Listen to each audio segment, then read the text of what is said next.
पाक फजाइया ने भारतीय तैयारों को भागने पर मजबूर कर दिया।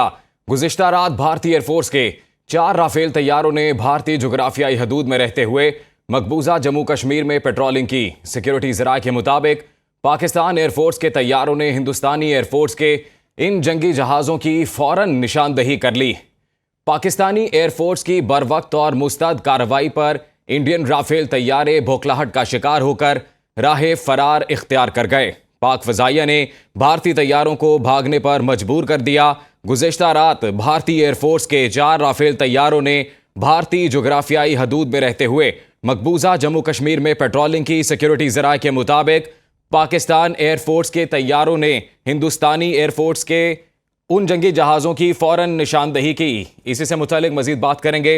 अब्दुल्ला हमीद गुल हमारे साथ मौजूद हैं। जी अब्दुल्ला, बताइएगा इससे मुतालिक।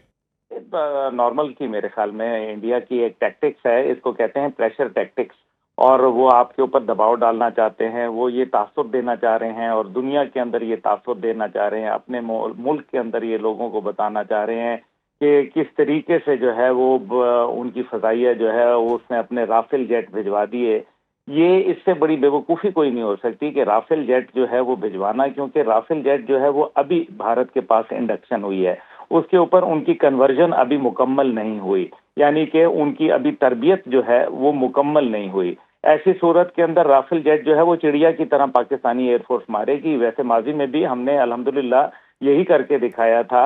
राफेल हो या कोई और हो, राफेल जो है वो 4.5 जेनरेशन का तैयारा है और पाकिस्तान के पास J-10C जो है वो उसका हम पल्ला है। और इसके अलावा हमारे पास जो है जो J-10 जो JF-17 थंडर है, उसके अंदर जो beyond visual range missile system लगा हुआ है वो इतना जबरदस्त है कि वो आपको दुश्मन अभी आपको नजर नहीं आता कि आप उसको जो है वो अपने रेडार के जरिए और अपने जो वेपन सिस्टम्स हैं उसके जरिए निशाना बना सकते हैं। तो अल्हम्दुलिल्लाह पाकिस्तानी एयरफोर्स जो है वो मजबूत है, कोई ऐसी प्रॉब्लम नहीं है।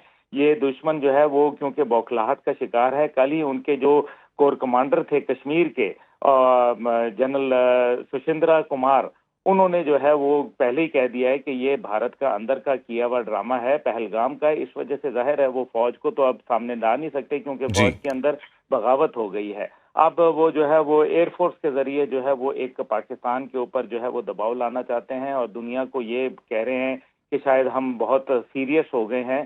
करके देख लें, अगर उन्होंने अपना ये हसरत निकालनी है तो जरूर निकाल लें। अल्हम्दुलिल्लाह पाकिस्तान के शाहीन उनको ऐसे पड़ेंगे जिस तरीके से गिद्धों के ऊपर जो है वो हमला होता है। तो फिर इंशाल्लाह ताला गिद्ध और शाहीन का कोई मुकाबला नहीं होता, क्योंकि परवाज दोनों की इसी एक फिजा में होती है। लेकिन करगश का मुकाम और होता है और शाहीन का मुकाम और होता है। तो मुझे अपने पाकिस्तान एयरफोर्स पर पूरा भरोसा है और पूरी पाकिस्तानी कौम जो है वो आप देख लें कि कितनी आराम से बैठी हुई है, मजाक कर रही है, तमस्खर बना रही है भारत की इन ओछे हथकंडों का। और भारत का ये बेनकाब हो चुका ड्रामा पूरी दुनिया के सामने पहलगाम का। इसी वजह से उनको जो दुनियावी तौर के ऊपर जो वो सोच रहे थे कि माजी की तरह 2019 में जिस तरीके से माइक पॉम्पियो ने अमेरिकी सेक्रेटरी खारजा ने उनकी हमायत कर डाली थी, इस बार उनको कोई हमायत जो है वो बैरून मुल्क जो है वो इंटरनेशनल सतह के ऊपर आई नहीं है। इसलिए मेरे ख्याल में ये सारी बातें जो हैं ये भारत की सिर्फ एक प्रेशर डालने की टैक्टिक्स हैं अपने लोगों को जो है वो ये बताने के लिए, क्योंकि लोग ये कह रहे हैं कि एक हफ्ता गुजर गया है, अभी तक भारत ने क्या कार्रवाई की ये है। भारत की जानिब से यकीनन प्रेशर टैक्टिक्स इस्तेमाल की जा रही हैं। पाक फजाइया ने भारतीय तैयारों को भागने पर मजबूर कर दिया है। अब्दुल्ला हमीद गुल साहब, आपने वक्त दिया, बहुत शुक्रिया।